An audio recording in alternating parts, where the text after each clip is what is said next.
तेरी शरण मेरे दीन दयाला, सुख सागर मेरे गुरु गोपाल।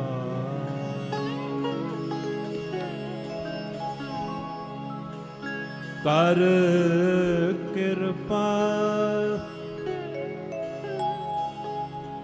नानक गुण गावे, नानक गुण गावे।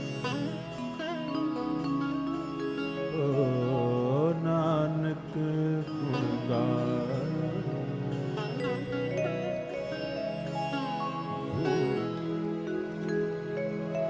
गुण गावे गुण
नानक गुण गावे,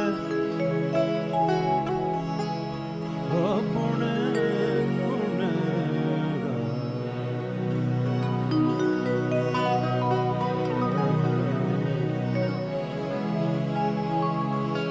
राखो शर्म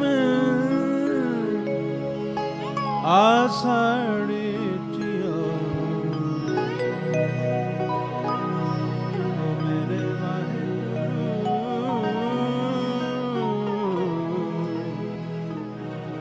वाहेगुरु।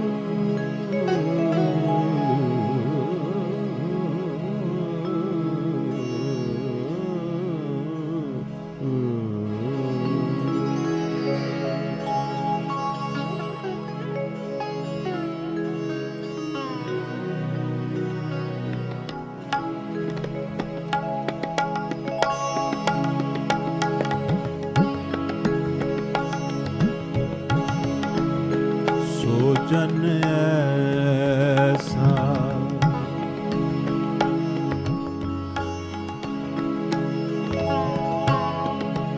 सोजन ऐसा,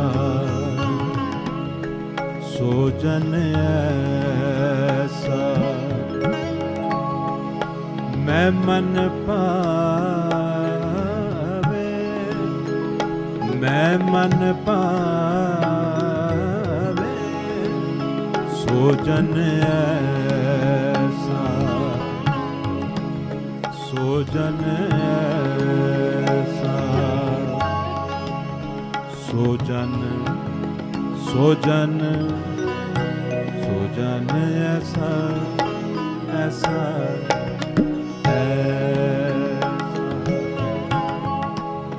सोजन ऐसा मैं मन पावे, मैं मन पावे। सोजन ऐसा, सोजन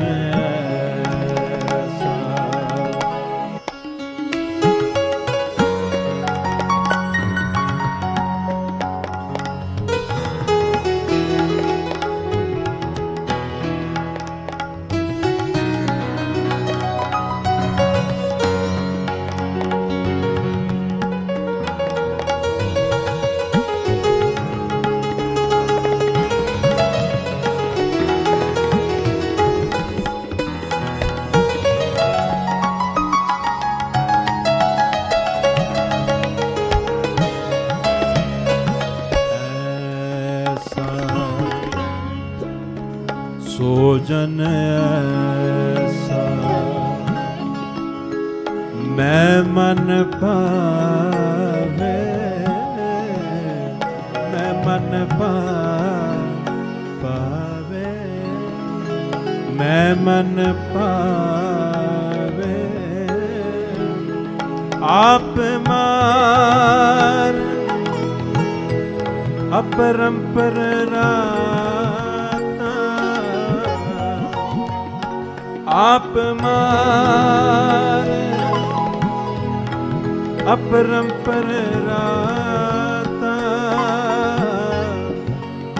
गुरु की कार कमावे कमावे सोजन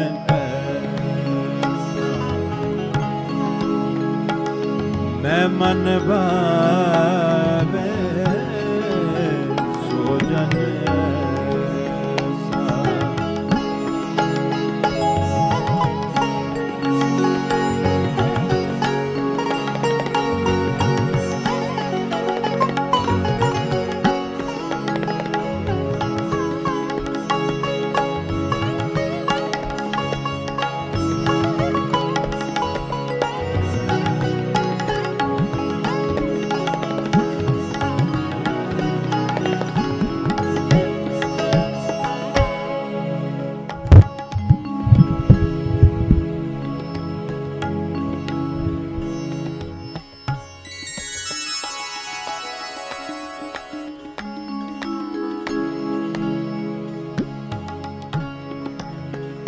गुरु के संग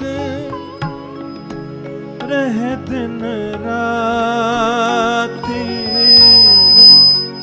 रहे दिन राती राम रसन रंग राता अवर न जानस शब्द पछाण से अंतर जान पछाता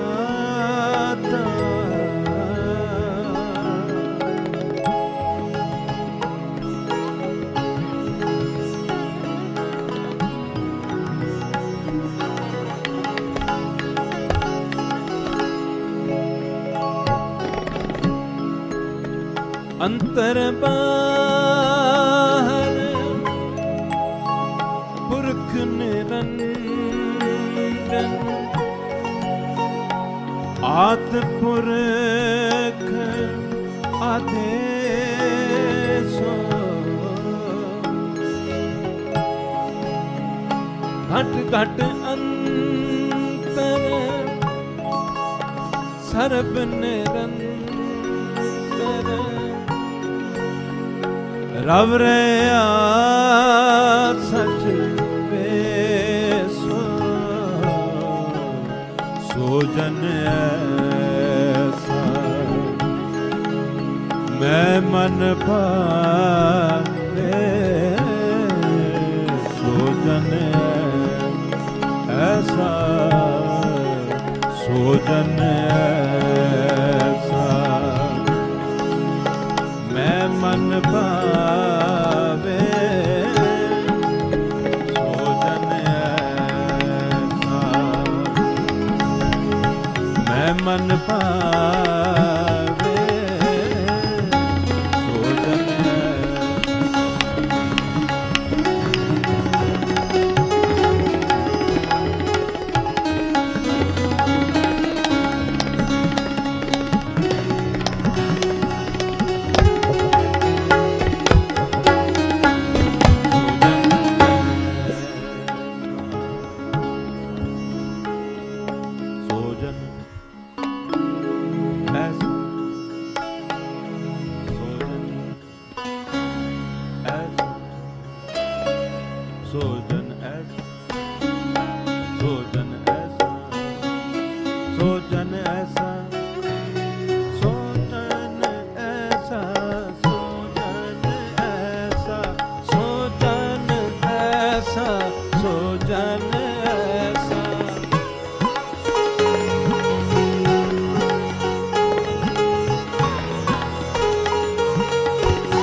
सो जन ऐसा मैं मन पावे, सो जन ऐसा मैं मन पावे, मैं मन पावे, मैं मन पावे, मैं मन पावे, मैं मन पावे, मैं मन पावे, मैं मन पावे, ओ मैं मन पावे। सो जन ऐसा, सो जन ऐसा, सो जन ऐसा।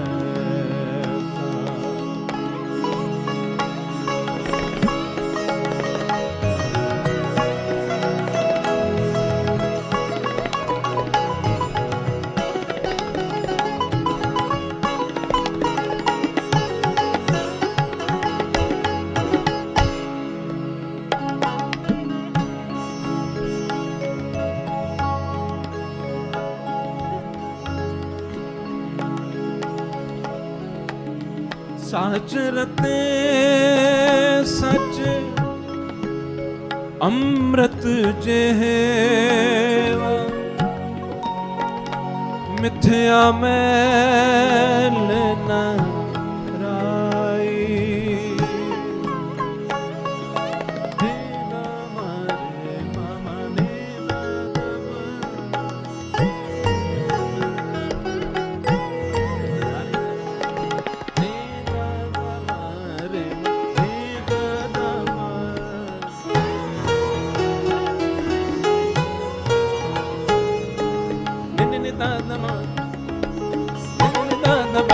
mama pa ga ma re ni sa re ga ma ma pa.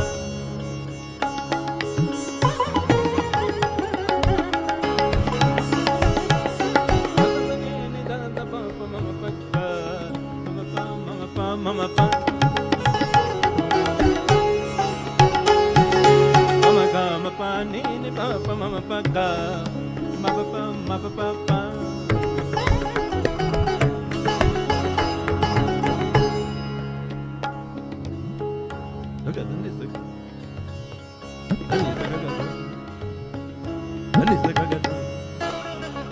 Dhani sa ga ga sa, sani sa ga ga sa.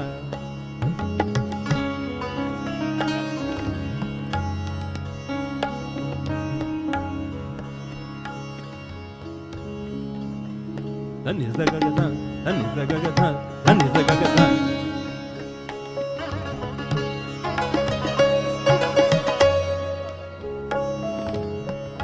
Dhani sa ga ga, dhani sa ga ga ma pa pa ma ma ni ni pa pa dhani ni pa pa ma ma pa ga ma ga sa.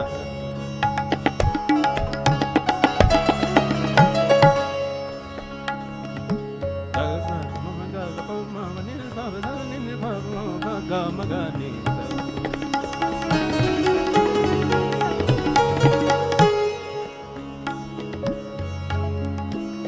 साच रते सच अमृत जेवा, मिथ्या में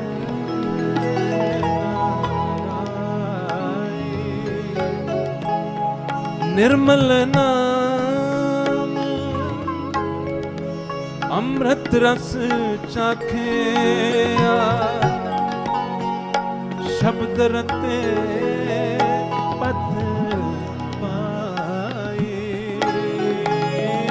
निर्मल अमृत रस चाखे, शब्द रते पद पा।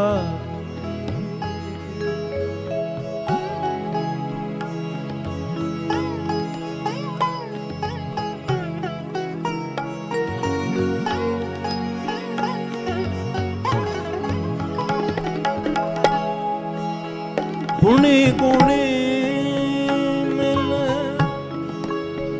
लाहा पावस, गुरमुख नाम वडाई।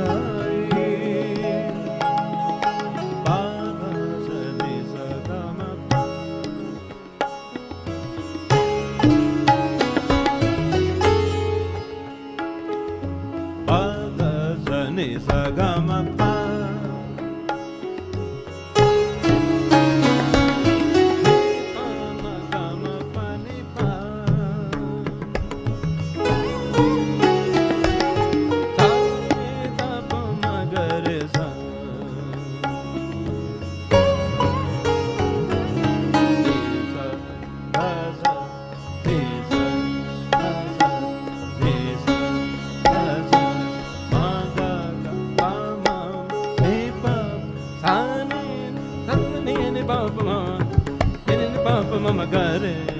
mama gare sa ni sa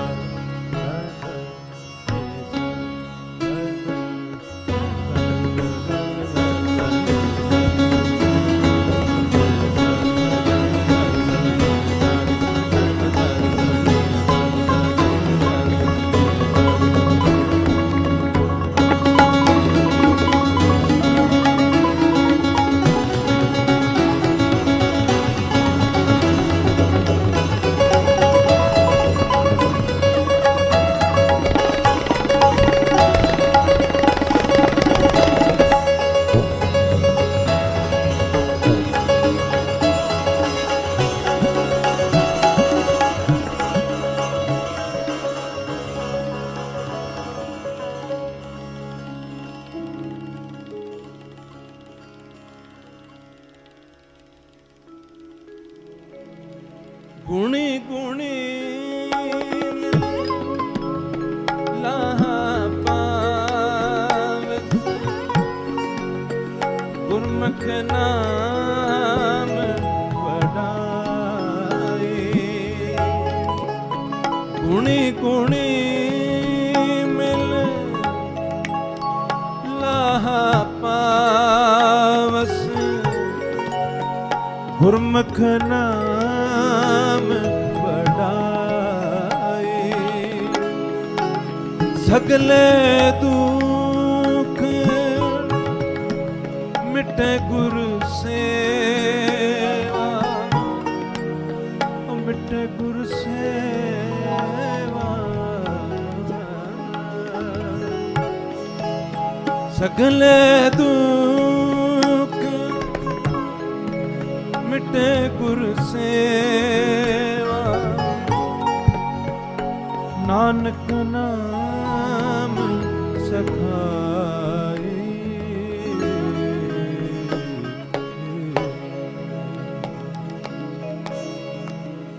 सोजन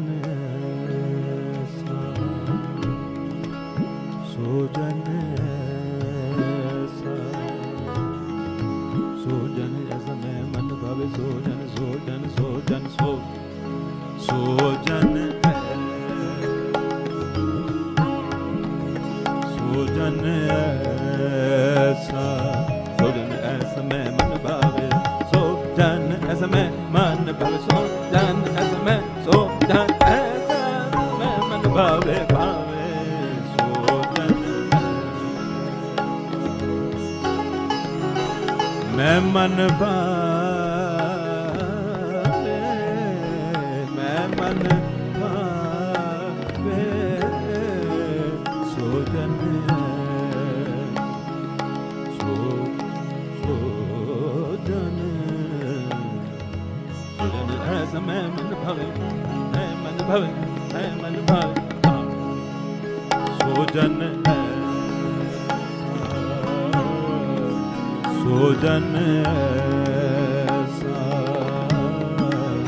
सोजन ऐसा सोजन ऐसा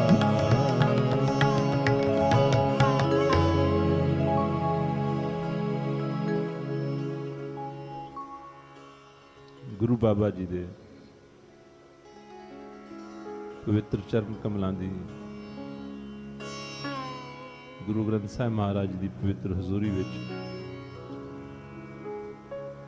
ਆਤਮਾ ਨੂੰ ਠੰਡਕ ਦੇਣ ਵਾਲਾ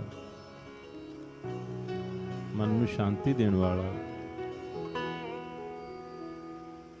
ਖਿਲਰੇ ਹੋਏ ਖਿੰਡੇ ਹੋਏ ਅੰਦਰ ਨੂੰ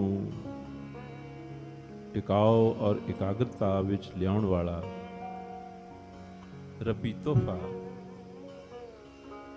जो गुरु बाबा नानक देव जी महाराज जगत नूं बख्श के गए, जिस दे राहीं उन्होंने संसार का उद्धार किया, ये आख्या कर कीर्तन होए उद्धार,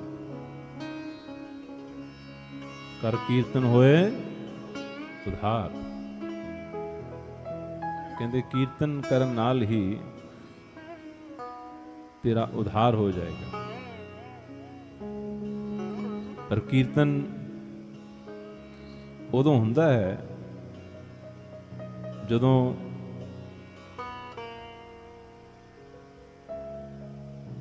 कीर्तन कीर्ति उस्तत दे जो योग वस्तु है वो भी ध्यान च होवे। कीर्तन की दुनिया बहुत वध गई है, लेकिन गुरु बाबा जी की पवित्र बाणी दे विचों ये भी समझण की लोड़ है, कीर्तन कदों बनता है।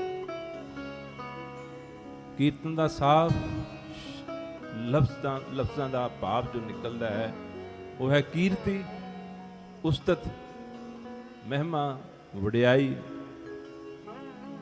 पर जे सानू पता ही ना होवे असीं वडियाई किसदी कर रहे हैं, जे सानू पता ही ना होवे असीं उस्तत किसदी कर रहे हैं,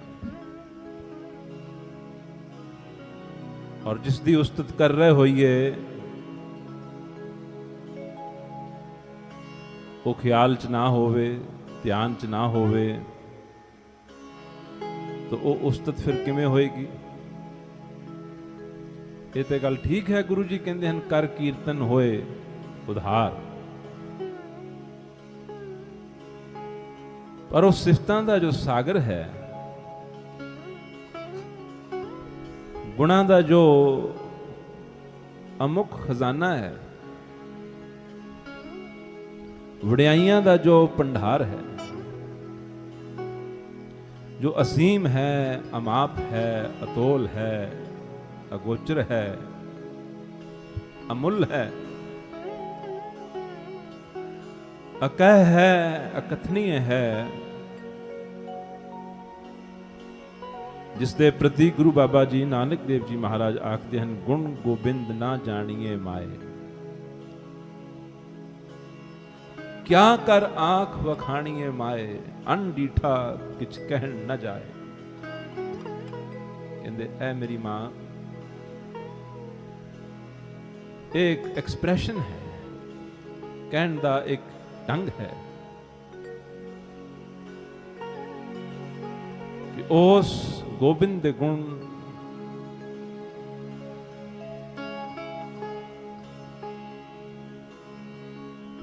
ना तां जाने जा सकते हैं कितने कहन, ना कहन दी कोशिश करिए ते कहे जा सकते हैं, लेकिन वो अपने गुणों के राही नजर आंदा भी है, लेकिन फिर भी वो अदृष्ट रहिंदा है। तो जो अदृष्ट है उसनों मैं पूरे दा पूरा किवें बयान करा, जो वस्तु है ही अदृष्ट, इनविजिबल, निराकार, जो वस्तु निराकार है उसनों मैं पूरा किवें कहा। इस करके गुरु जी आखते हैं कथना कथी न आवे तोट, कथ कथ कथी कोटि कोट कोट। क्या हों कथी कथे कथ देखा मैं अकथ ना कथ ना जाए। तो गुरु जी आखते हैं कर कीर्तन होए उद्धार। कहते कीर्तन दे नाल तेरा उद्धार होएगा। पर कीर्तन जगत दे विच हुंदा नहीं।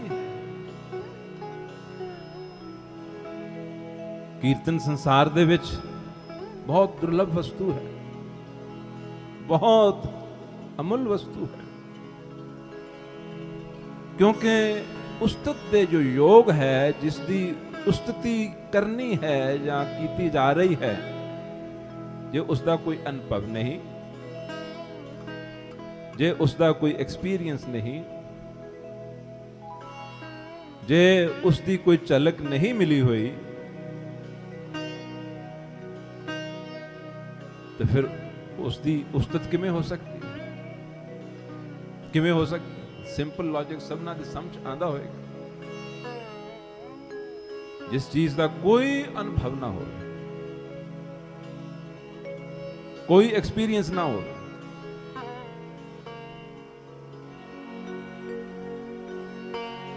विदाउट एक्सपीरियंस गल किस दी करो, किमें करोगे? जदों भी चंगा ਜਾਂ ਮਾੜਾ ਆਖਿਆ ਜਾਂਦਾ ਹੈ ਤਾਂ ਕਿਸੇ ਐਕਸਪੀਰੀਅੰਸ ਦੇ ਬੇਸ ਤੇ ਹੀ ਕਿਹਾ ਜਾਂਦਾ ਹੈ,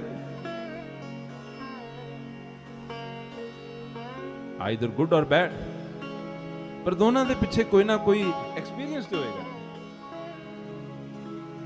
ਅੱਛਾ ਸੰਗੀਤ ਸੁਣਿਆ ਹੋਏਗਾ ਤਾਂ ਤੁਸੀਂ ਅੱਛਾ ਆਖੋ, ਜੇ ਲਫ਼ਜ਼ ਸਾਰੇ ਹੀ ਖਿੰਡੇ ਪੁੜੇ ਹੋਣ,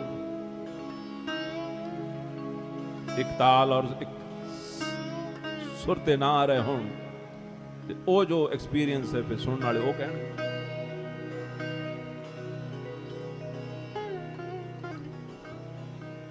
ਐਕਸਪੀਰੀਅੰਸ ਹੋਵੇ ਤਾਂ ਹੀ ਕੁਝ ਕਿਹਾ ਜਾਂਦਾ। ਗੁਰੂ ਬਾਬਾ ਜੀ ਆਖਦੇ ਹਨ ਬਾਣੀ ਦੇ ਵਿੱਚੋਂ, ਕਹਿੰਦੇ ਹਨ ਖੁਦੀ ਮਿੱਟੀ ਤਬ ਸੁਖ ਭੈ। ਸਾਰੇ ਬੋਲੋ। दास तो बाद इस पंक्ति ਨੂੰ ਕੋਈ ਰਸਨਾ ਨਾ ਰਹੇ ਜੋ ਇਸ ਸ਼ਬਦ ਚ ਨਾ ਬੋਲੇ। ਅਸੀਂ ਸਭ ਸੁਖ ਢੂੰਡਦੇ ਹਾਂ ਜ਼ਿੰਦਗੀ ਚ,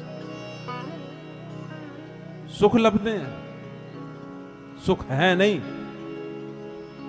उम्मीद है, आशा है, इच्छा है, सोच है कि सुख प्राप्त हो जाएगा। पर गुरु बाबा जी ने तो सानू बहुते लंबे चौड़े ग्रंथ, फिलॉसफीज स्कॉलरली ढंग नाल नहीं समझाया।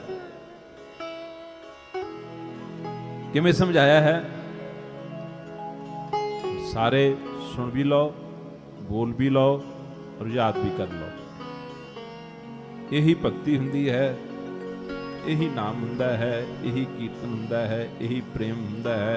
वाधा वाधा वाधा वाधा ਇਹਦੀਆਂ ਅਵਸਥਾਵਾਂ 'ਚ ਫਰਕ ਪੈਂਦਾ ਜਾਂਦਾ ਹੈ। ਸਾਰੇ ਬੋਲਿਓ, ਖੁਦੀ ਮਿੱਟੀ ਤਬ ਸੁਖ ਭੈ। ਹੁਣ ਇਹ ਖੁਦੀ ਹੀ ਹੈ ਜਿਹੜੀ ਬੋਲਣ ਨਹੀਂ ਦੇ ਰਹੀ ਆਪ ਸਭਨਾਂ ਨੂੰ। ਜੋ ਨਹੀਂ ਬੋਲ ਰਹੇ, ਕੋਈ ਐਸੀ ਲੈਂਗੁਏਜ ਤਾਂ ਮੈਂ ਬੋਲ ਨਹੀਂ ਰਿਹਾ, ਅਰੈਬਿਕ ਬੋਲੀ ਹੋਵੇ ਜਾਂ ਕੋਈ ਪਰਸ਼ੀਅਨ ਬੋਲੀ ਹੋਵੇ ਜਾਂ ਫ੍ਰੈਂਚ ਵਿੱਚ ਗੱਲ ਆਖੀ ਹੋਵੇ, ਸਭਨਾਂ ਨੂੰ ਸੁਣਿਆ ਹੈ, ਸਮਝ ਆਇਆ ਹੈ, ਲੇਕਿਨ ਬੋਲੇ ਕਿਉਂ ਨਹੀਂ ਸਾਰੇ? ਇਹ ਖੁਦੀ ਹੈ। ਖੁਦੀ ਦਾ ਅਰਥ ਆਪਣੀ ਮਰਜ਼ੀ। ਮੇਰੀ ਮਰਜ਼ੀ ਹੈ ਮੈਂ ਬੋਲਣਾ, ਮੇਰੀ ਨਹੀਂ ਮਰਜ਼ੀ ਮੈਂ ਨਾ ਬੋਲਾਂ। ਇਸ ਨੂੰ ਖੁਦੀ ਆਖਦੇ ਆ।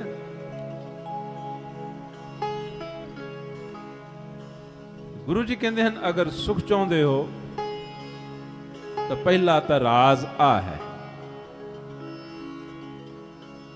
ਖੁਦੀ ਮਿਟੀ ਤਬ ਸੁਖ ਭੈ। ਬੋਲੋ ਬੋਲੋ, ਬੋਲਦੇ ਜਾਓ, ਬੋਲਦੇ ਜਾਓ।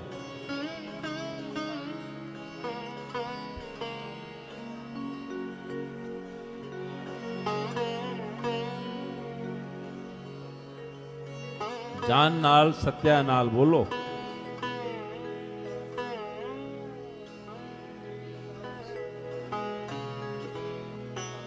ਸਾਡੀ ਵਾਰੀ ਆਉਂਦੀ ਹੈ, ਅਸੀਂ ਆਪਣੀ ਪੂਰੀ ਜਾਨ ਲਗਾ ਦਿੰਨੇ। ਦੇਖਿਆ ਅਥਰ ਜੀ ਕਿਸ ਤਰ੍ਹਾਂ ਵਜਾਉਂਦੇ ਹਨ। तो साड़ी वारी आउंदी असीं पूरी जान लगा दिंदे, गला पाड़न तक तैयार हो जाने। ਆਪ ਜੀ ਵੀ ਤਾਂ ਬਾਣੀ ਤੇ ਸਾਰਿਆਂ ਦੀ, ਸਾਡੀ ਸਭਨਾਂ ਦੀ ਹੀ ਗੁਰੂ ਹੈ। ਹੁਣ ਜਿੰਨੀ ਦੇਰ ਤੱਕ ਪੂਰੀ ਤਰ੍ਹਾਂ ਨਹੀਂ ਬੋਲੋਗੇ ਮੈਂ ਅਗਾਹ ਨਹੀਂ ਚੱਲਾਂਗਾ। ਸਤਸੰਗ ਦਾ ਵੱਲ ਆਵੇ,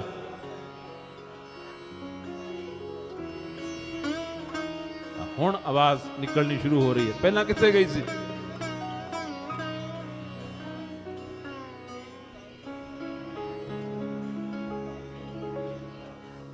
खुद ही मिटी तब सुख भय, इथों तक।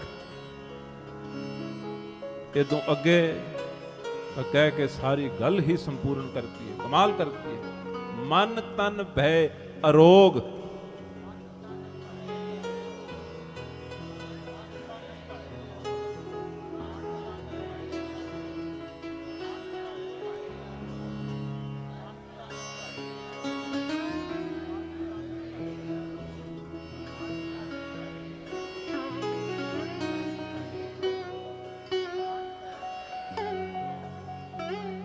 बोल दे जाओ बीबियो, सारियां बोलो पिछों के मैं देखना बैठियां देखी जा रही हैं, बोल दिया नहीं है।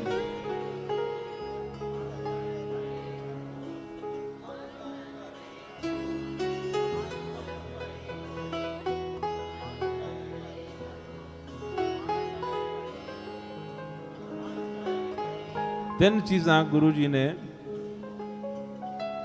इन्नी लाइन दे विच बख्शिश कर दी। सारा संसार आ तीन चीज़ां चाहता है, सुख और मन भी अरोग होवे ते तन भी अरोग होवे। कौन है जो नहीं चाहता? मन भी तंदुरुस्त होवे, मन नूं भी कोई बीमारी ना होवे और तन नूं भी कोई बीमारी ना होवे। हर बंदा ये चाहता है। और सब तो पहला जिसका नाम लिया सुख, दुनिया का हर प्राणी वो चाहता है। तो दुनिया की कोई किताब, कोई ग्रंथ, धार्मिक ग्रंथ, ये सिर्फ गुरु ग्रंथ साहिब महाराज ही ऐसे ग्रंथ हैं जिन्होंने एक सत्र दे विच सारियां प्रॉब्लम्स का जिहड़ा है हल दसता है। की हल है? खुद ही मिटी तब सुख भय, मन तन भय अरोग। ਜਦੋਂ ਜ਼ਿੰਦਗੀ ਦੇ ਵਿੱਚ ਇਹ ਤਿੰਨਾਂ ਦੇ ਵਿੱਚੋਂ ਕੋਈ ਵੀ ਵਾਪਰ ਰਹੀ ਹੋਵੇ,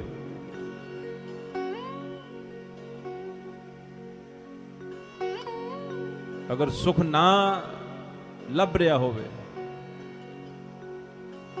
ਸੁਖ ਦਾ ਘਰ, ਸੁਖ ਦਾ ਡੇਰਾ, ਉਸ ਦਾ ਥਾਂ ਪਤਾ ਨਾ ਲੱਭਦਾ ਹੋਵੇ,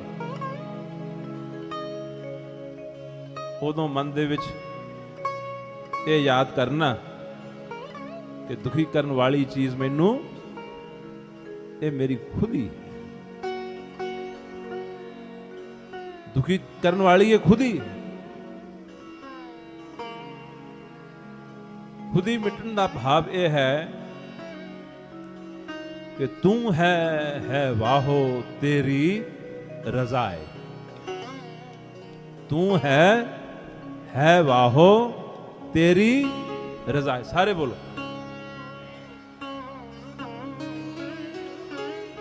तू है वाहो तेरी रजाए। तू है वाहो तेरी रजाए। तू है वाहो तेरी रजाए।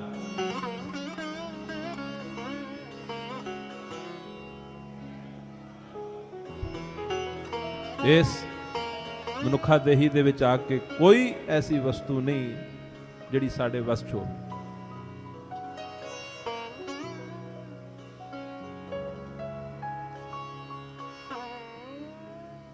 शरीर नूं कोई बीमारी आ जाती है, कोई फाइनैंशियल लॉस हो जाता है, किसी नाल अणबण हो जाती है, कोई विरोधी खड़े हो जाते हैं।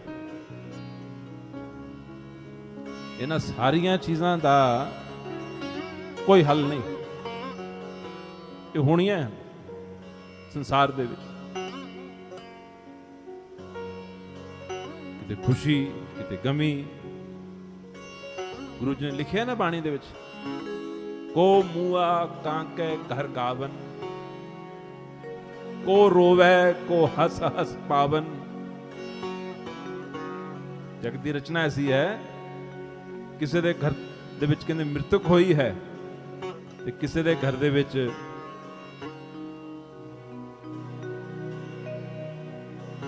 शादी दे विआह दे खुशियां दे गायन चल रहे हैं। को मुआ कांके घर गावन, को रोवे को हस हस पावन। ये दोनों ने चलते रहना है। तो फिर असी की करिए? अपनी खुद ही मान लो अपमान होना शुरू हो गया, अपमान होना शुरू हो गया,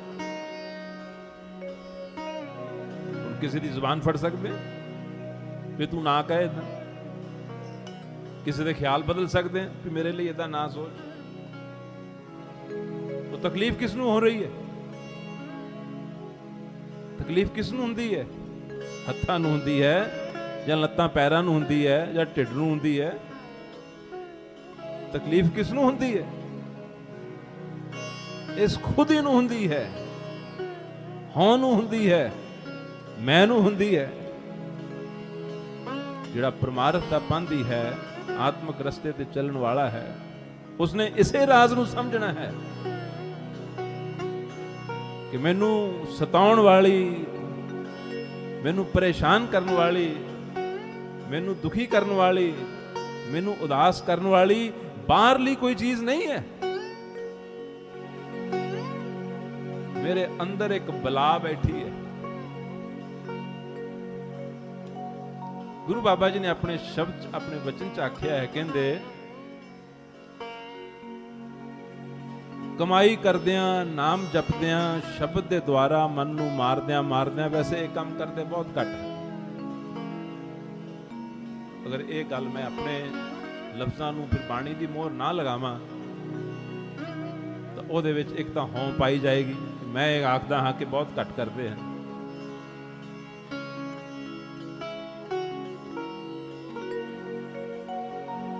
इस करके हर गल दे उत्ते गुरु बाबा जी दी बाणी दी पंक्ति कोट करनी बड़ी लाजमी हुंदी।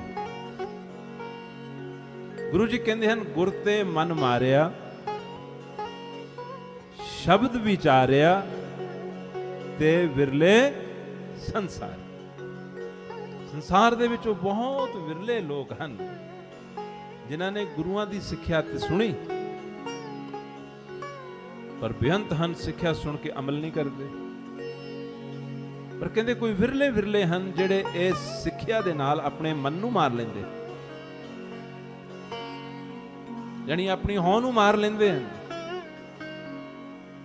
उत्थे गुरु बाबा जी आखदे हन कि जिसने अपनी हों नूं मार लिया, हों नूं मारन वाला बंदा जदों हों दे मारन दे रस्ते उत्ते तुरदा है, चलदा है, तो एक किस्म दी तां ओहदी मरण दे समान हालत हो जाती,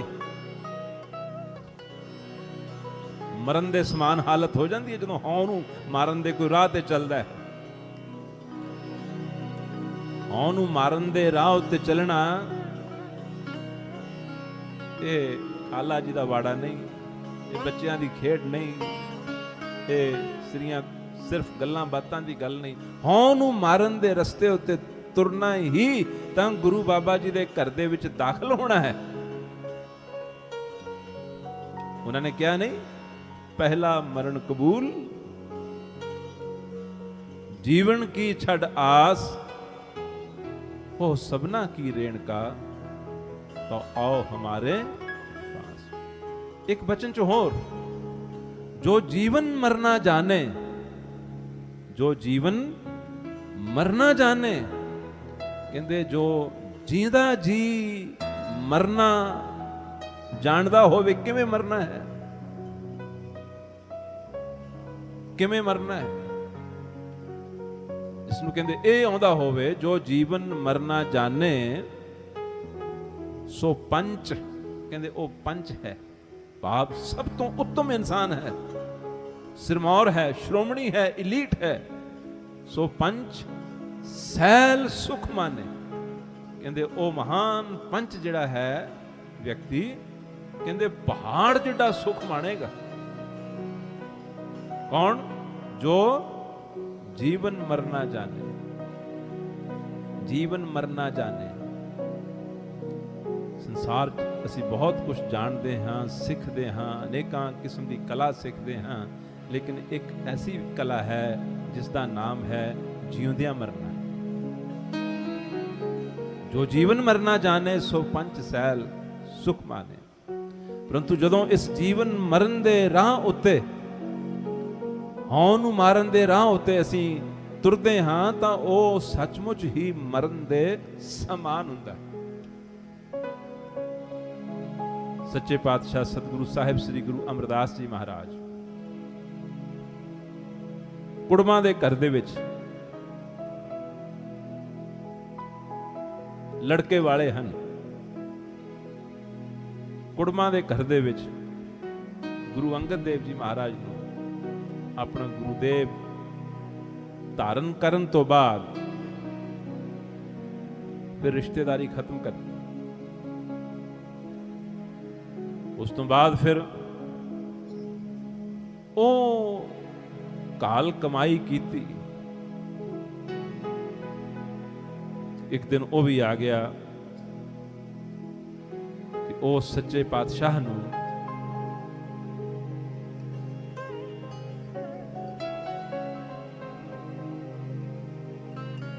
संसार ये आखदा है, जदों मीह पै रहा है, बाहर चिकड़ है, 12 साल हो गए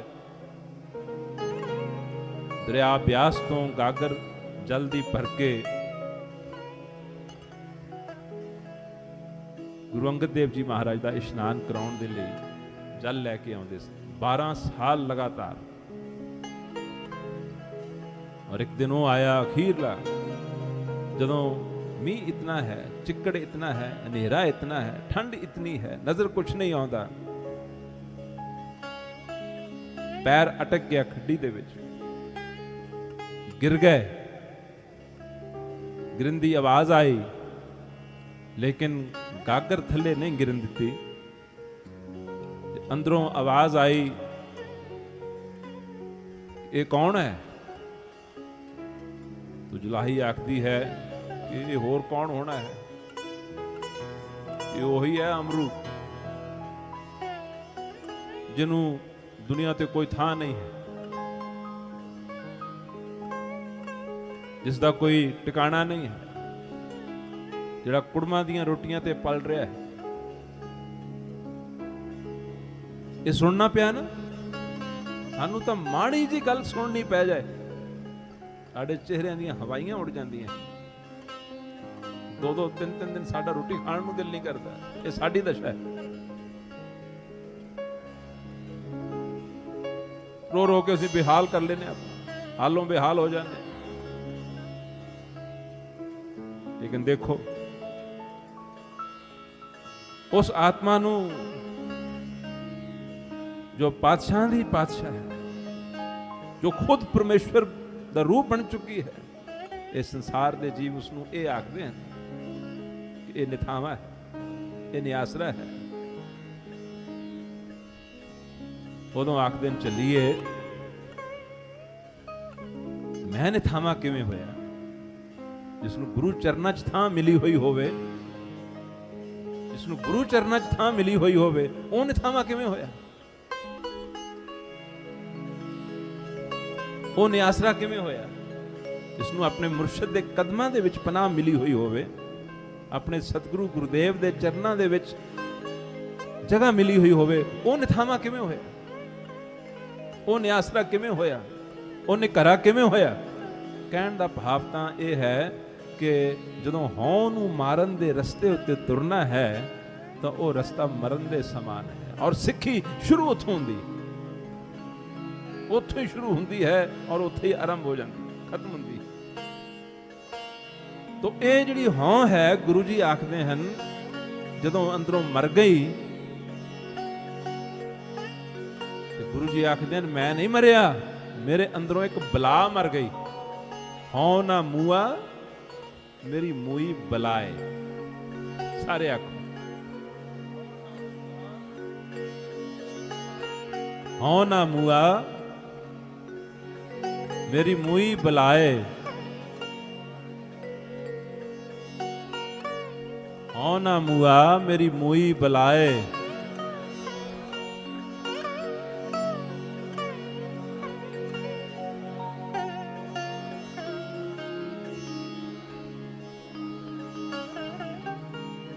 इस तरह इस पंक्ति ਨੂੰ ਬੋਲੋ ਕਿ ਇਸ ਪੰਕਤੀ ਨੂੰ ਤੁਸੀਂ ਅਮਲ 'ਚ ਲਿਆਉਣਾ ਹੈ, ਸਿਰਫ ਬੋਲਣ ਵਾਸਤੇ ਹੀ ਨਾ ਬੋਲਿਓ। ਇਹ ਸੋਚ ਕੇ ਸਮਝ ਕੇ ਸੁਣ ਕੇ ਕਿ ਇਹ ਗੁਰੂ ਬਾਬਾ ਜੀ ਦੇ ਉਪਦੇਸ਼ ਹਨ, ਲੈਸਨ ਹਨ ਔਰ ਵੱਡਿਆਂ ਭਾਗਾਂ ਨਾਲ ਸੁਣਨ ਨੂੰ ਮਿਲਦੇ ਹਨ ਔਰ ਸੁਣਨ ਤੋਂ ਬਾਅਦ ਇਸ ਨੂੰ ਮੈਂ ਕਮਾਉਣਾ ਵੀ ਹੈ। ਮੈਨੂੰ ਯਾਦ ਹੈ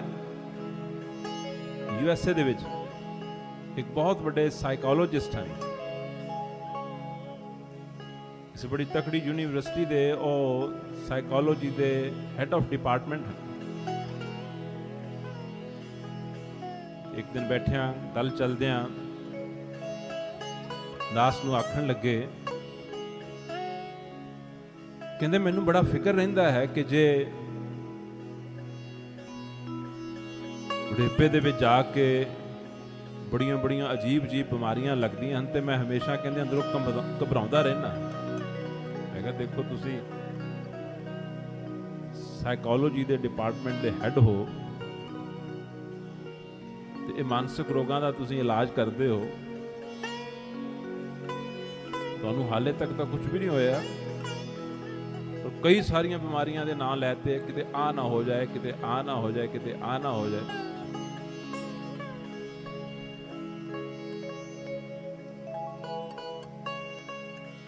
ਆਖਣ ਲੱਗੇ ਕਿ ਤੁਹਾਨੂੰ ਡਰ ਨਹੀਂ ਲੱਗਦਾ? ਕਹਿੰਦੇ ਜੇ ਅਗਰ ਅਲਜ਼ਾਈਮਰ ਹੋ ਜਾਏ? ਮੈਂ ਕਿਹਾ ਜੇ ਹੋ ਜਾਏ ਤੇ ਫਿਰ ਉਸ ਦੇ ਸਾਹਮਣੇ ਕੀ ਕੀਤਾ ਜਾ ਸਕਦਾ? Just accept it, then simply accept it, you cannot do anything। ਕਹਿੰਦੇ ਪਰ ਇਹ ਤਾਂ ਮੇਰੇ ਤੋਂ ਤਾਂ ਨਹੀਂ ਹੋ ਸਕਦਾ, ਮੇਰੇ ਤੋਂ ਤਾਂ ਐਕਸੈਪਟ ਨਹੀਂ ਹੋ ਸਕਦਾ। ਮੈਂ ਕਿਹਾ ਅਗਰ ਹੋ ਜਾਏ ਤਾਂ ਉਸਨੇ ਤਾਂ ਹਟਣਾ ਨਹੀਂ ਹੈ। ਅਲਜ਼ਾਈਮਰ ਅਗਰ ਹੋ ਗਿਆ ਤਾਂ ਉਹ ਤਾਂ ਹੋ ਜਾਣਾ ਹੈ। ਤੁਸੀਂ ਆਪਣੇ ਅੰਦਰੋਂ ਐਕਸੈਪਟ ਨਹੀਂ ਕਰੋਗੇ, ਉਹ ਆਲਰੇਡੀ ਹੋ ਚੁੱਕਾ ਹੈ। ਫਿਰ ਕੀ ਕਰੋਗੇ? ਤੁਹਾਡੇ ਨਾ ਐਕਸੈਪਟ ਕਰਨ ਦੇ ਨਾਲ ਉਹ ਹਟ ਜਾਏਗਾ? ਤੁਹਾਡੇ ਨਾ ਐਕਸੈਪਟ ਕਰਨ ਦੇ ਨਾਲ ਉਹ ਚਲਿਆ ਜਾਏਗਾ? ਉਹ ਤੋਂ ਮੁਕਤ ਹੋ ਜਾਓਗੇ? ਕਹਿੰਦੇ ਪਰ ਇਹ ਤਾਂ ਗੱਲ ਬੜੀ ਮੁਸ਼ਕਲ ਹੈ। ਮੈਂ ਕਿਹਾ ਇਸੇ ਲਈ ਤਾਂ ਸਿੱਖੀ ਧਾਰਨੀ ਚਾਹੀਦੀ ਹੈ। ਸਿੱਖੀ ਇਸੇ ਲਈ ਧਾਰਨੀ ਚਾਹੀਦੀ ਹੈ ਕਿ ਸਾਨੂੰ ਇਹ ਜਿਹੜੀ ਹਉ ਜਿਹੜੀ ਹੈ ਕਿਸੇ ਚੀਜ਼ ਨੂੰ ਜੋ ਇਹਨੂੰ ਅੱਛੀ ਲੱਗੇ ਐਕਸੈਪਟ ਕਰਦੀ ਹੈ, ਜਿਹੜੀ ਚੀਜ਼ ਇਸ ਨੂੰ ਮਾੜੀ ਲੱਗੇ ਉਸ ਨੂੰ ਇਹ ਰਿਜੈਕਟ ਕਰਦੀ ਹੈ, ਉਸ ਨੂੰ ਰਿਜੈਕਟ ਕਰਦੀ।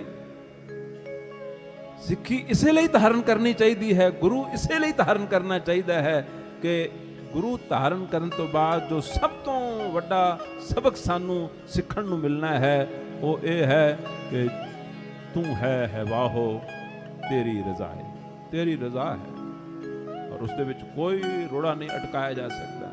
ਭਾਵ ਉਸ ਦੇ ਵਿੱਚ ਹਉ ਨੇ ਮਰ ਜਾਣਾ ਹੈ। ਹਉ ਨੂੰ ਗੁਰੂ ਬਾਬਾ ਜੀ ਨੇ ਬਲਾ ਆਖਿਆ। ਹਉ ਨਾ ਮੂਆ ਮੇਰੀ ਮੂਈ ਬੁਲਾਏ, ਉਹ ਨਾ ਮੂਆ ਜੋ ਰਹਿਆ ਸਮਾਏ।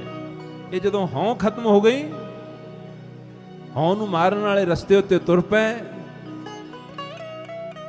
ਤਾਂ ਆਹਿਸਤਾ ਆਹਿਸਤਾ ਆਹਿਸਤਾ ਆਹਿਸਤਾ ਨਜ਼ਰ ਆਏਗਾ ਕਿ ਇਹ ਹਉ ਤੇ ਮਰ ਰਹੀ ਹੈ ਲੇਕਿਨ ਅੰਦਰ ਇੱਕ ਹੋਰ ਚੀਜ਼ ਵੀ ਹੈ ਜਿਸ ਨੂੰ ਨਾ ਬਿਮਾਰੀ ਆ ਸਕਦੀ ਹੈ, ਨਾ ਬੁਢੇਪਾ ਆ ਸਕਦਾ ਹੈ, ਨਾ ਉਸ ਨੂੰ ਕੋਈ ਹੋਰ ਰੋਗ ਆ ਸਕਦਾ ਹੈ। ਉਹ ਤਾਂ ਉਤਨੀ ਦੀ ਉਤਨੀ ਕਾਇਮ ਹੈ। ਉਹ ਨਾ ਮੂਆ ਜੋ ਰਹਿਆ ਸਮਾਏ। ਸਾਡੇ ਅੰਦਰ ਇੱਕ ਐਸੀ ਵਸਤੂ ਹੈ, ਸਾਡੇ ਸਭਨਾਂ ਦੇ ਅੰਦਰ जितने बैठे संसार का कोई व्यक्ति नहीं खाली, उसको एक ऐसी चीज है जड़ी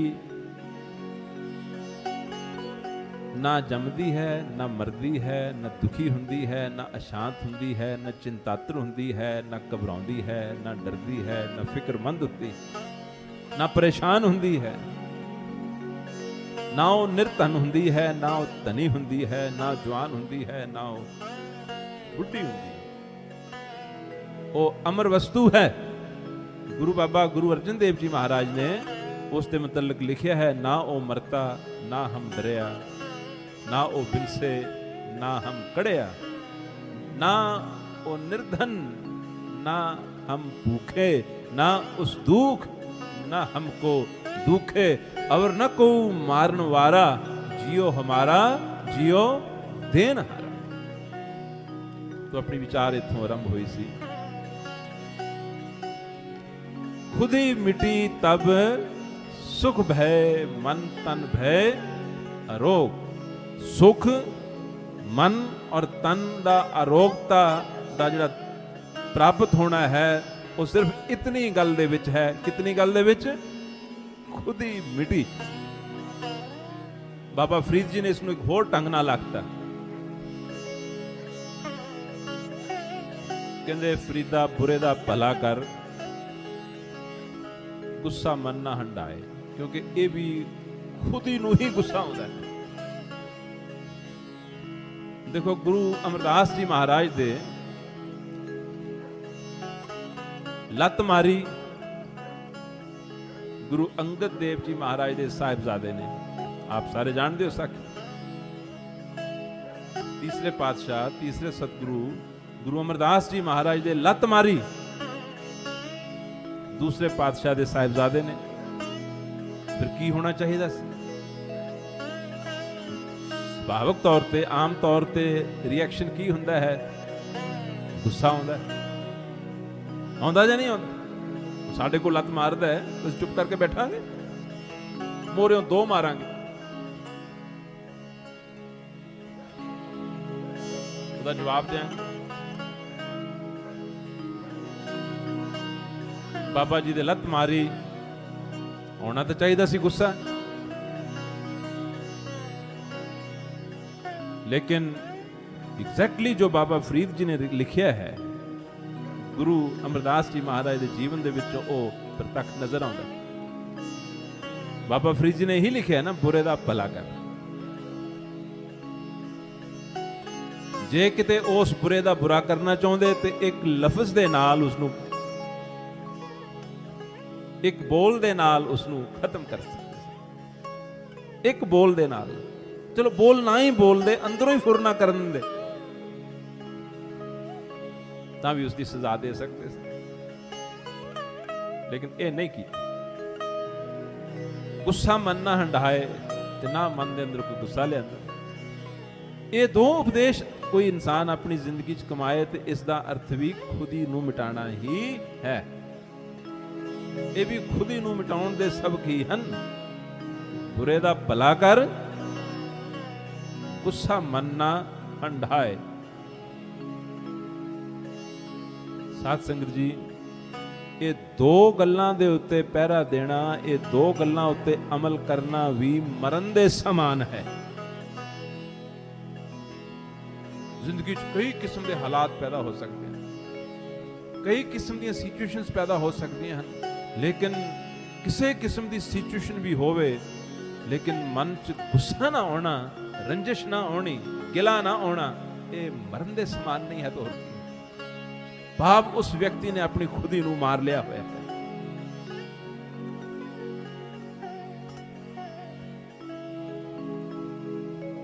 तो फरीद जी कहते हैं, बुरे दा भला कर, गुस्सा मन ना हंडाए। आ दो गल्लां सिर्फ कहते, अगर तू एक करेगा तो जो पहली लाइन च सुन रहे सी, इस लाइन च भी उन्होंने यही आख्या है। जो गुरु ग्रंथ साहब की लाइन, गुरु बाबा जी की लाइन, सतगुरां ने जो बाणी च आख्या है, खुद ही मिटी तब सुख भय मन तन भय अरोग। हुण देखना, ऑलमोस्ट सेम ओही बचन ओही गल, सिर्फ लफ्ज़ां दा थोड़ा जिहा फर्क है। फरीद जी की कहते हैं, बुरे दा भला कर, गुस्सा मन ना हंडाए, देही रोग ना लगे। ਉਹਨਾਂ ਨੇ ਮਨ ਤਨ ਭੈ ਰੋਗ ਆਖਤਾ, ਇੱਥੇ ਦੇਹੀ ਰੋਗ ਨਾਲ ਲੱਗੀ। ਗੱਲ ਇੱਕੋ ਹੀ ਹੈ। ਕੋਈ ਦੇਹੀ ਨੂੰ ਰੋਗ ਆਰੰਭ ਮਨ ਤੋਂ ਹੁੰਦੇ ਹਨ। ਪਹਿਲਾਂ ਮਨ ਤੋਂ ਸ਼ੁਰੂਆਤ ਇਹਨਾਂ ਦੀ ਹੁੰਦੀ ਹੈ। ਬਾਕੀ ਅਗਰ ਨਿਗਾਹ ਘਟ ਜਾਏ ਇਹ ਕੋਈ ਰੋਗ ਨਹੀਂ ਹੈ। ਅਗਰ ਸੁਣਨਾ ਘਟ ਜਾਏ ਇਹ ਕੋਈ ਰੋਗ ਨਹੀਂ ਹੈ। ਦੰਦ ਨਿਕਲ ਜਾਣ, ਕਮਜ਼ੋਰ ਹੋ ਜਾਣ, ਖਰਾਬ ਹੋ ਜਾਣ, ਇਹ ਕੋਈ ਰੋਗ ਨਹੀਂ ਹੈ। ਬੈਕ ਪ੍ਰੋਬਲਮ ਹੋ ਜਾਏ ਸਪਾਈਨ ਦੀ, ਸਰਵਾਈਕਲ ਦੀ, ਇਹ ਕੋਈ ਰੋਗ ਨਹੀਂ ਹੈ। ਜਿਵੇਂ ਪੁਰਾਣਾ ਮਕਾਨ ਹੁੰਦਾ ਹੈ, ਵੇਅਰ ਟੇਅਰ ਹੁੰਦੀ ਹੈ, ਉਹ ਰੋਗ ਥੋੜੋ ਹੈ। ਬਾਕੀ ਸਾਨੂੰ ਫਲੂ ਹੋ ਜਾਂਦਾ, ਕਈ ਕਿਸਮ ਦੇ ਫਲੂ ਹਨ, ਉਹ ਵੀ ਰੋਗ ਨਹੀਂ ਹੈ। ਉਹ ਰੋਗ ਕਿਵੇਂ ਹੋਇਆ? ਕਈ ਕਿਸਮ ਦੀਆਂ ਵਾਇਰਲ ਹਨ, ਕਈ ਸਾਡੇ ਸਰੀਰ ਦੇ ਅੰਦਰ ਹੀ ਬੈਠੀਆਂ ਹਨ, ਡੋਰਮੈਂਟ ਰਹਿੰਦੀਆਂ ਹਨ, ਔਰ ਉਹ ਸਾਨੂੰ ਪਤਾ ਹੀ ਨਹੀਂ ਕਿਸ ਕਾਰਨ ਕੋਈ ਨਾ ਕੋਈ ਸਾਡੇ ਮਾਨਸਿਕ ਲੈਵਲ ਤੇ ਹੁੰਦਾ ਹੈ ਉਹਨਾਂ ਨੂੰ ਟ੍ਰਿਗਰ ਕਰਨ ਦਾ।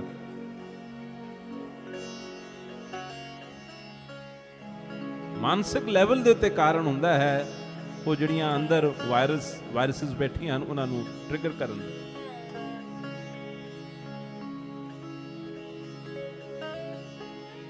ਸਟ੍ਰੈਸ ਵੱਧ ਜਾਏ,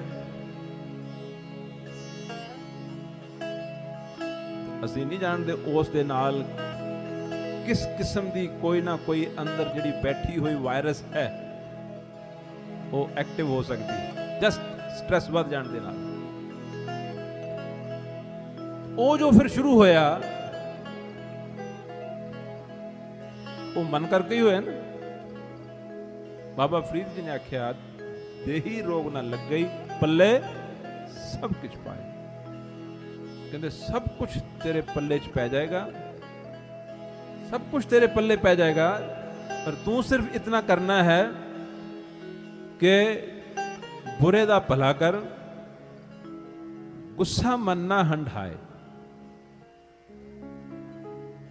ਇਹ ਵਚਨ ਜਿਹੜੇ ਹਨ ਇਸ ਕਰਕੇ ਕਹੇ ਹਨ, ਜੋ ਪਹਿਲਾ ਵਚਨ ਸ਼ੁਰੂ ਹੋਇਆ ਪਹਿਲੀ ਲਾਈਨ ਤੋਂ ਕਿ ਖੁਦ ਹੀ ਮਿਟੀ ਤਬ ਸੁਖ ਭੈ,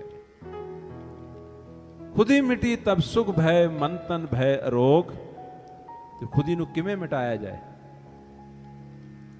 ਬਸ ਆਹ ਦੋ ਗੱਲਾਂ ਹੀ ਕੋਈ ਅਭਿਆਸ ਕਰਕੇ ਦੇਖ ਲੈ। ਇਹ ਦੋ ਗੱਲਾਂ ਨੂੰ ਕੋਈ ਅਭਿਆਸ ਚ ਲਿਆ ਕੇ ਦੇਖ ਲੈ, ਮਰਨ ਦੇ ਸਮਾਨ ਹੋਏਗਾ। ਕੋਈ ਇਹ ਪ੍ਰਣ ਕਰ ਲੈ, ਕਸਮ ਪਾ ਲੈ ਵੀ ਮੈਂ ਬੁਰੇ ਦਾ ਭਲਾ ਹੀ ਕਰਨਾ ਹੈ, ਹਮ ਆਪਣੇ ਆਪ ਹੀ ਮਰ ਜਾਏਗੀ। वो ये कसम पाला है कि मैं गुस्सा करना ही नहीं है, मोरे हो चाहे कोई कुछ करी जाए, मैं गुस्सा नहीं करना।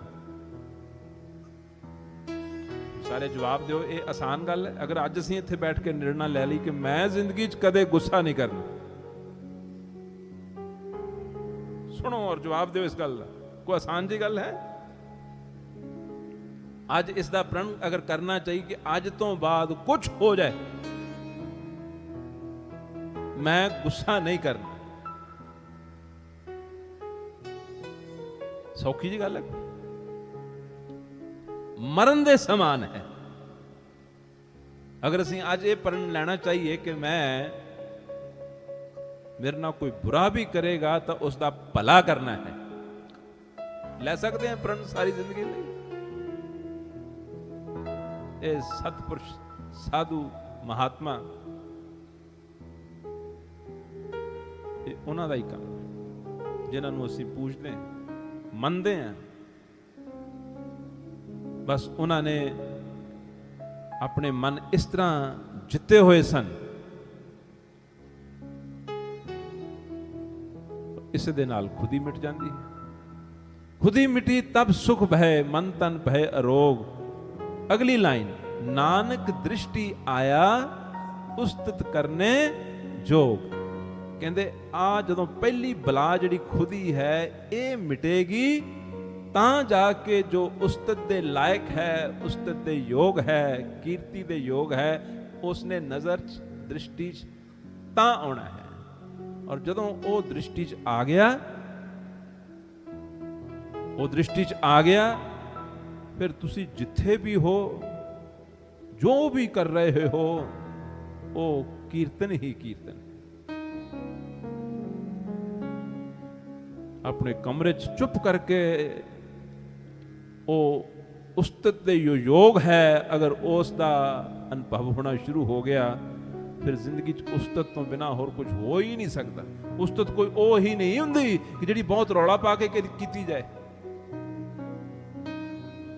ਉਸਤਤ ਤਾਂ ਜਿਹੜੀ ਕੋਈ ਉਸਤਤ ਦੇ ਯੋਗ ਵਸਤੂ ਦਿਲ 'ਚ ਬੈਠ ਗਈ ਹੈ, ਉਸਤਤ ਦੇ ਯੋਗ ਹੈ, ਦਿਲ 'ਚ ਬੈਠ ਗਈ ਹੈ, ਪ੍ਰਗਟ ਹੋ ਗਈ ਹੈ, ਫਿਰ ਉਹਦੀ ਉਸਤਤ ਕਿਵੇਂ ਬੰਦ ਹੋ ਸਕਦੀ ਹੈ? ਉਹਦੀ ਉਸਤਤ ਤਾਂ ਬੰਦ ਹੋ ਹੀ ਨਹੀਂ ਸਕਦੀ। ਪਰ ਉਸ ਦੀ ਉਸਤਤ ਦੇ ਵਾਸਤੇ ਸਾਜ਼ ਵੀ ਕੁਝ ਹੋਰ ਹਨ। ਵਾਜਾ ਮਤ, ਪਖਾਵਜ ਭਾਵ, ਕਹਿੰਦੇ ਉਸ ਦੀ ਉਸਤਤ ਲਈ ਫਿਰ ਜ਼ਰੂਰੀ ਨਹੀਂ ਵੀ ਆਹ ਵਾਜਾ ਹੋਵੇ ਤੇ ਆਹ ਪਖਾਵਜ ਹੋਵੇ। ਸਾਧੂ, ਮਹਾਤਮਾ, ਫਕੀਰ, ਕਈ ਦਫਾ ਮੈਂ ਸੋਚਦਾ ਹੁੰਨਾ,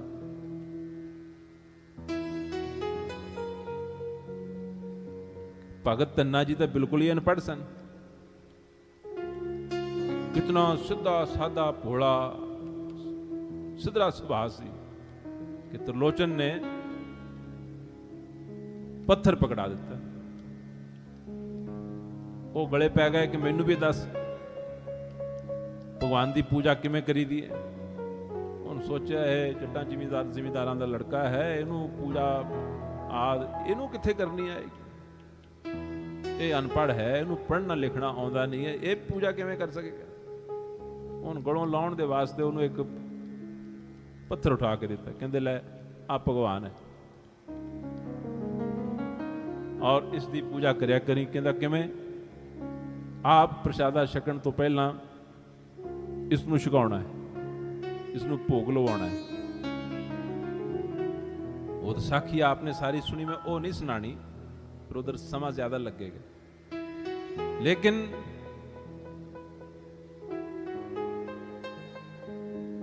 ਭਗਤ ਧੰਨਾ ਜੀ ਦੀ ਬਾਣੀ ਗੁਰੂ ਗ੍ਰੰਥ ਸਾਹਿਬ ਦੇ ਵਿੱਚ ਕਿਸੇ ਰਾਗ ਦੇ ਹੈਡਿੰਗ ਦੇ ਹੇਠ ਆਉਂਦੀ ਹੈ। ਲੇਕਿਨ ਹੁਣ ਸੋਚੀਦਾ ਹੈ ਕਿ ਭਗਤ ਧੰਨਾ ਜੀ ਨੇ ਰਾਗ ਕਦੋਂ ਸਿੱਖਿਆ? ਕਿ ਸੱਚਮੁੱਚ ਭਗਤ ਧੰਨਾ ਜੀ ਨੂੰ ਰਾਗ ਆਉਂਦੇ ਸਨ?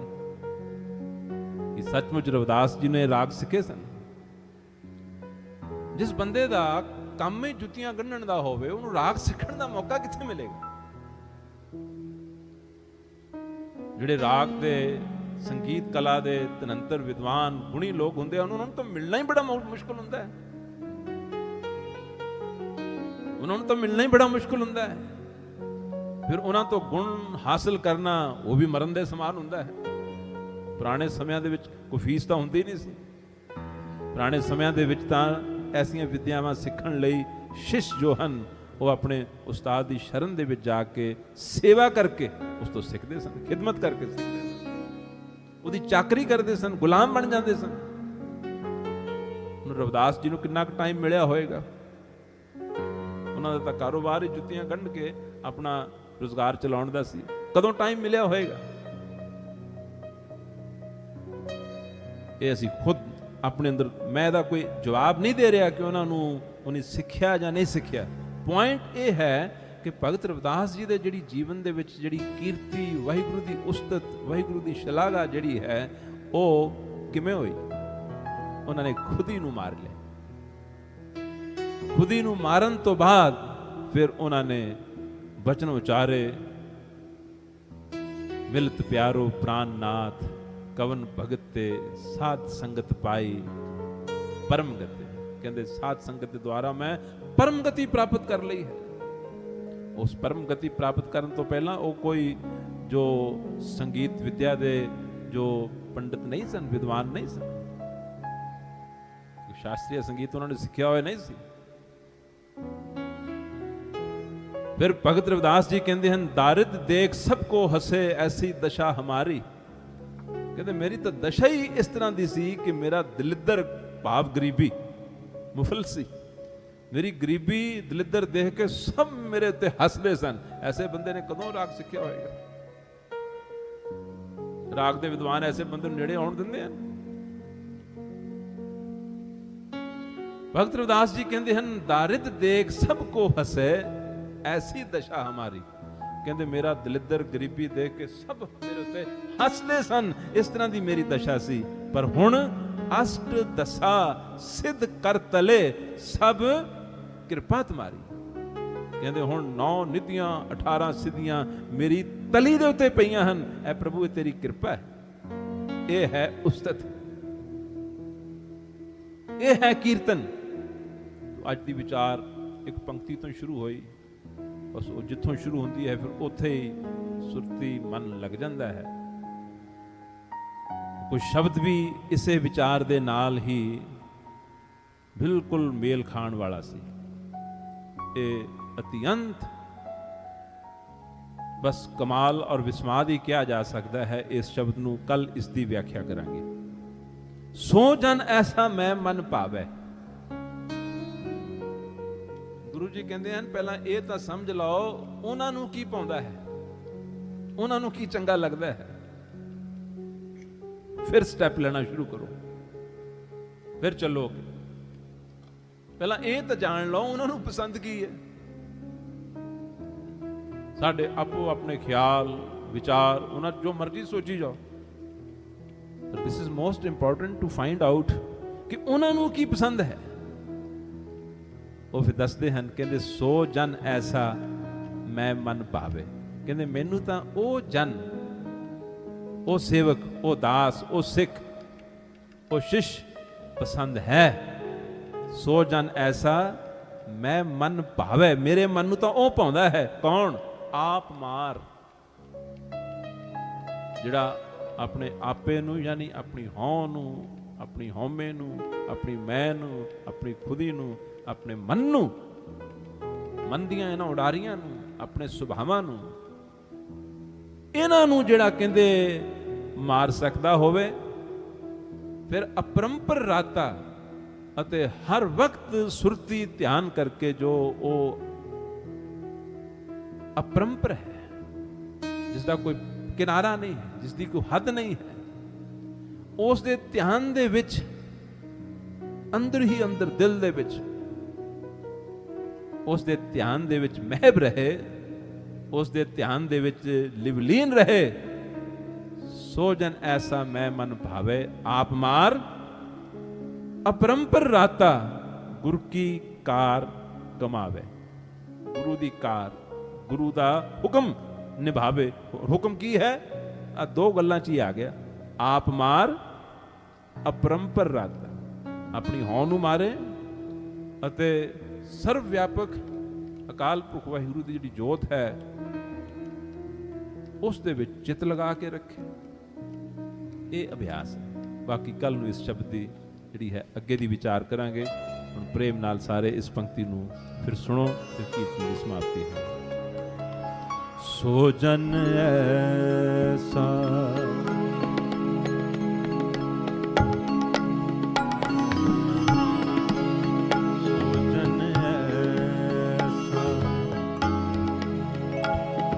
मन पावे,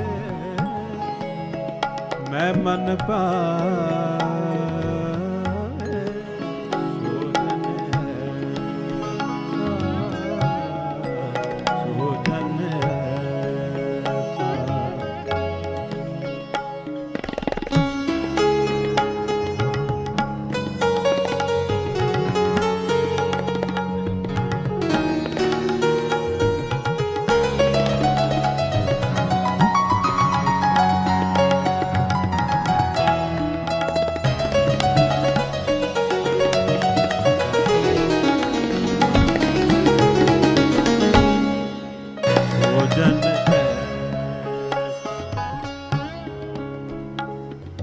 सो जन ऐसा।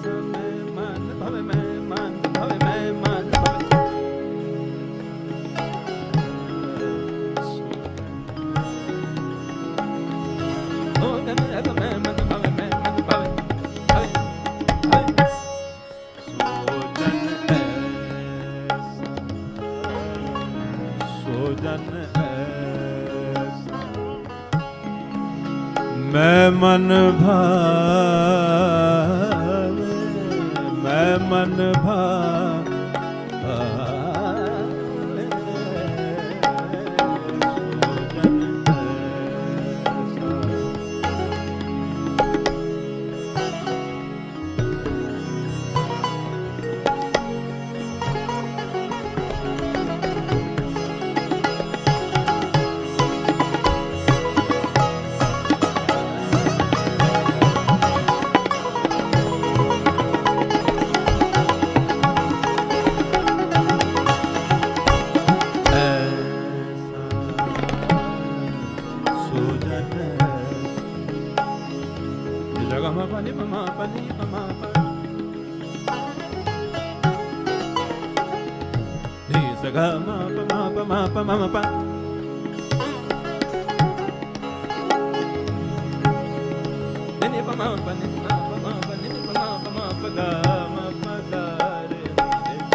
सोजन सोजन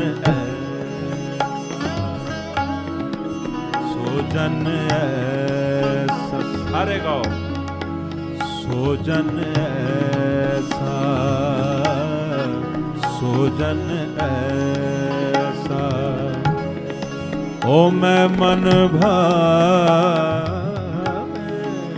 मैं मन भावे, सोजन आप मार अपरंपर राता, गुरु की हार कमाए, सोजन ऐसा, सोजन ऐसा, सोजन